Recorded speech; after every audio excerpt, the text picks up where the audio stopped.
spearheaded by conservative think tank, the Heritage Foundation, is a years in the making, 900-plus page presidential transition plan giving Team Trump a detailed blueprint for a potential second term.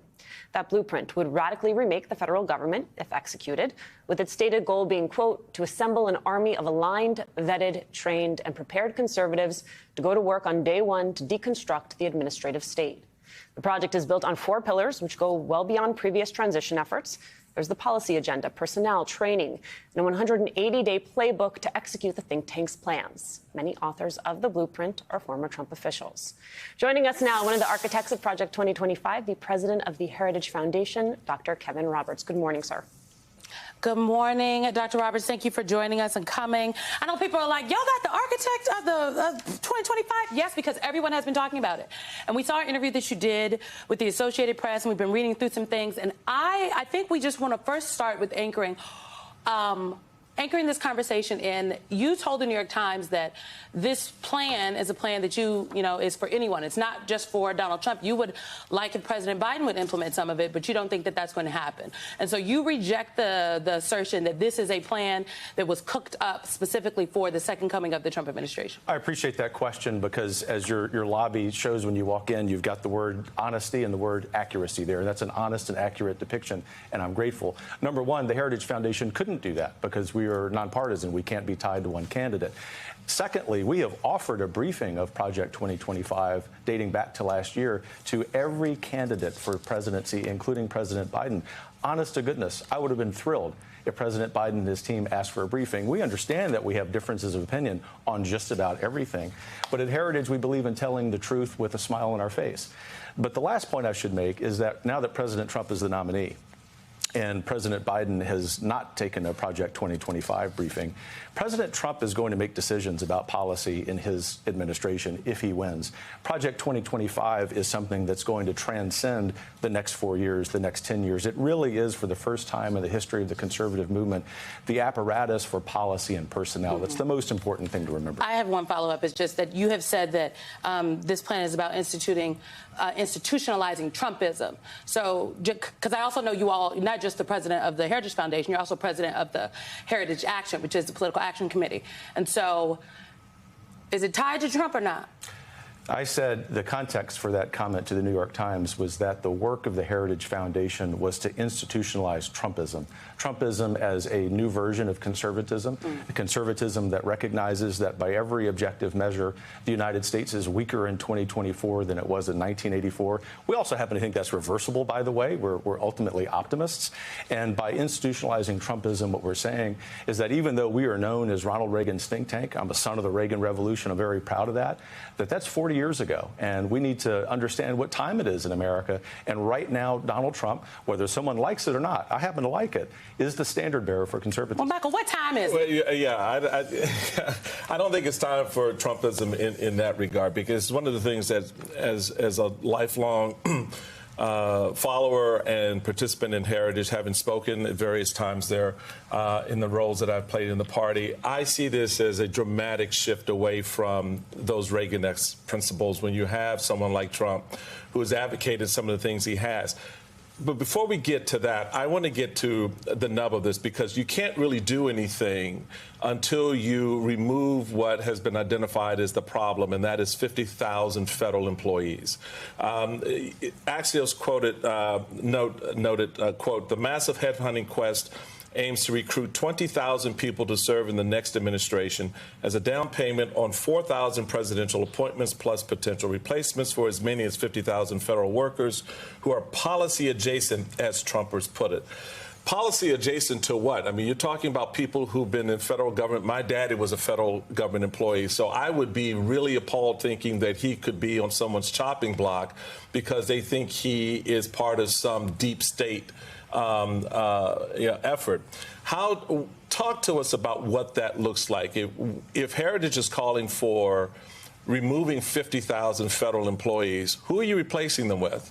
And where do they come from? I mean, even if it's not 50,000, if it's 10,000, if it's 2,000, where are they coming from, and who are you replacing them with? Because I suspect a lot of those people you're talking about have been in the federal service for a long time and have served not just Republican administrations, but also Democratic administrations, et cetera.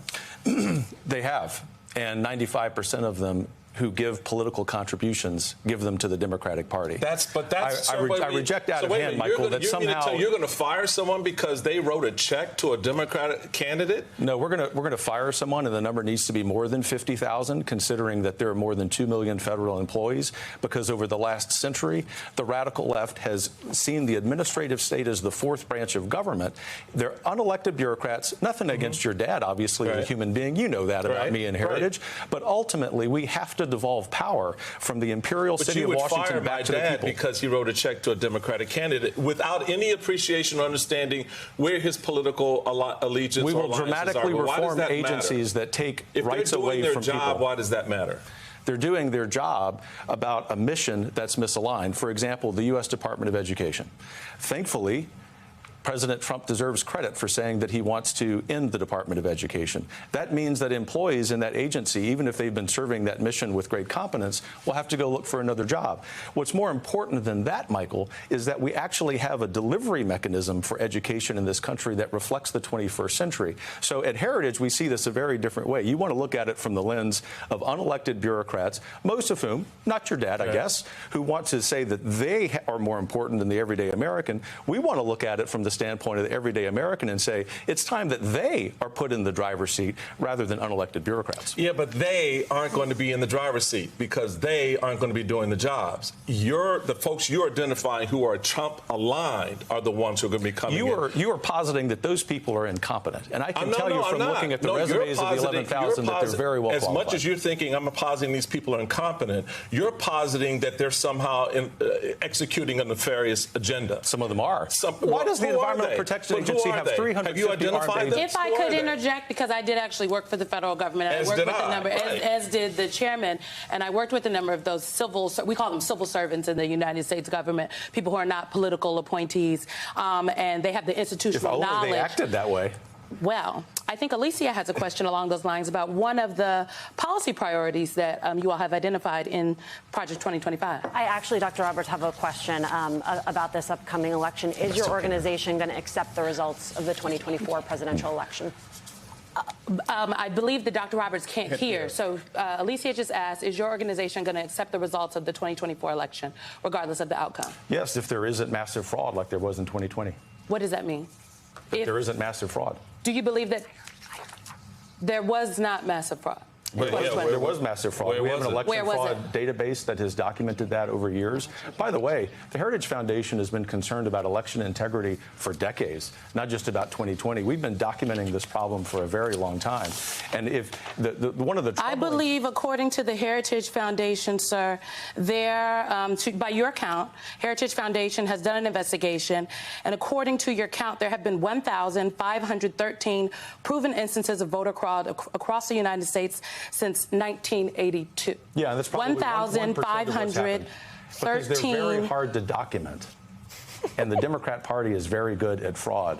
The key thing here, which I think we would both agree on, is that we aspire at the Heritage Foundation to seeing a poll after this election where every American believes their vote was counted. I care as deeply about someone on the political left with whom I disagree saying that they have confidence in the outcome of the election. It seems rather than turn this into a partisan conversation, which you do a good job of at MSNBC, we might say we aspire to something more noble, which is that every American believes their vote counts. I mean, I don't think it's partisan to ask if you will accept the results of the election. Alicia, I don't know if can you hear Alicia now? Yeah, Alicia, do you have another question? I can hear. I do have another question. I'm specifically interested as it relates, Dr. Roberts, to the deportation of immigrants in this country, just understanding sort of how it is going to work. When we talk about folks on the interior, how you see a future administration utilizing the National Guard, ICE, police forces to deport something like 11 million people. Could you hear? Yeah. So she is asking about immigration and how you see immigration, how in this plan, how you talk about using like the National Guard to deport individuals. Like, what is the, Alicia, and do tell me if I am adequately people on the interior specifically. People on the interior specifically, not people in the border, people within this country. Well, first of all, we need to close the border. And secondly, we need to have the biggest mass deportation system ever in the history of America because it is unjust and illegal and evil that more than 10 million illegal aliens have come to this country. It's imperative that we send those people back, invite them back to come through the legal system. We love immigrants at Heritage, but we also love the rule of law. So how do you plan to carry that out? Well, Are you talking about going door to door? Because that's what I mean, I could read from the plan, but I think the first thing is that there's going to be a lot of self-deportation. The interesting thing, as you no doubt know, is that simply talking about this and beginning to implement a plan, and President Trump deserves a lot of credit for talking about this, causes people to say, I don't want to run the risk of being arrested for doing something illegal. But secondly, there are great plans using the Department of Homeland Security to return these people back to south of the border. The great thing is, even a majority of people on the political left agree with this because they see the damage that this has done. Before we go, I think we want to take a couple more minutes, and so I know we're being told to wrap, but we want to take a few more minutes. I'll stay as long as you want. No. Just ask you real quick. So what do these people do? What are they doing now? Which people? The folks, the 11 million, 20 million, whatever you want to deport. A lot of them are committing crimes like murdering the 12-year-old girl in Houston. In fact, so that's we're very one. concerned That's about one that. out of 11 million. What is the? We what can is take the actual remaining time of the segment, and I can give you a lot In of examples Texas, of this. undocumented immigrants were 37.1% less likely to be convicted of a crime. Undocumented immigrants, and according to a survey, University of California Riverside study, 33% less likely to be in prison as of 2021. The young lady killed in I'm just Georgia. giving the numbers. Well, what do you tell the parents of those people, those young girls who were killed? This is absurdity. The preponderance of these people, Michael, are male. But what is the difference between an illegal immigrant who unfortunately engages in that activity? And we don't like that. I want to be clear. We don't use the term illegal. So undocumented individuals. That's sweet. They're illegal aliens. Undocumented individuals versus anyone else who commits the same crime. Well, I mean, so what you're saying is because you have this instance of individuals behaving badly, that's a reflection of every individual in that community, and that's just not the case. No, is it? What is the case is that because the preponderance. I mean, what percentage of those people, the 11 million that you want to deport? I'll answer your question. I just want to clarify my question. Okay. That's what I'm trying to do. What percentage of those individuals that you want to get rid of, move out of the country, actually commit crimes? Our analysis in Texas, Georgia, and New York shows that a preponderance of the illegals who have come in I don't know what's that number. Are unattached male, and there are unattached males, and the disproportionate number of them are people who are not even making any attempt to be legal. But what is that number? Obviously, are you a large number talking 10 of them out of 1,000, or are you talking? I'm just trying to get. Well, I just would say, and if Alicia were sitting here and you could hear her, she would say that you are weaponizing a horrific murder to smear 11 million people. That is a laughable assertion. What Joe Biden is doing is weaponizing the entire government. Before we let you go, American, Dr. Roberts, I do want to ask you about abortion because it is a an issue that is at the top of mind for folks all over this country right now, waiting on a case from the Supreme Court, EMTALA. In Louisiana, in places all over this country, abortion care is unavailable to people that may need it. You and the organization in this plan talks about changing the Department of Health and Human Services to the Department of Life. Do you think that women in America should be able to get an abortion if that is what their doctor says they need? Abortion's not health care. I find it really interesting, if not worse, that you wouldn't support the change of the department name to the Department of Life. I thought we were all in support of life.